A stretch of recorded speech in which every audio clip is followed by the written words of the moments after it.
Como é que foi, né, para você? Como foi o impacto, digamos assim, na sua vida e na vida da sua família, né, no dia a dia do diagnóstico do José? Desde muito novo a gente já observava algumas, eu principalmente, né, como mãe, observava algumas características, né, que me deixavam um pouco preocupada. Eu e o meu esposo, vindos de uma educação bastante rígida e já desde a minha gravidez, a gente já planejando como seria a educação do José Pedro, nós nos vimos numa situação. Será que em algumas situações que o José Pedro está tendo essa postura, como eu vou lidar com isso? Então, a nossa primeira... quando a gente decidiu, de fato, ir atrás de saber se ele tinha ou não, né, se ele estava dentro do espectro ou não, era justamente para saber lidar com as situações.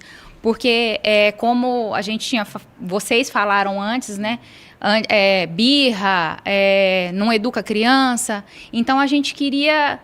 Sabe aquela coisa que você olha muito o filho dos outros e não quer que se repita no seu? Mais ou menos nesse sentido. Então, a gente queria conduzir ele numa educação e a gente se viu naquela situação.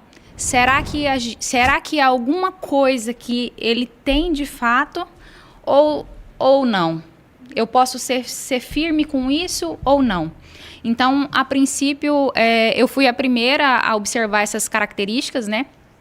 Para vocês terem uma ideia, geralmente uma criança com 2 anos já fala algumas frases curtas e o José Pedro com 2 anos, ele não falava nem papai e mamãe.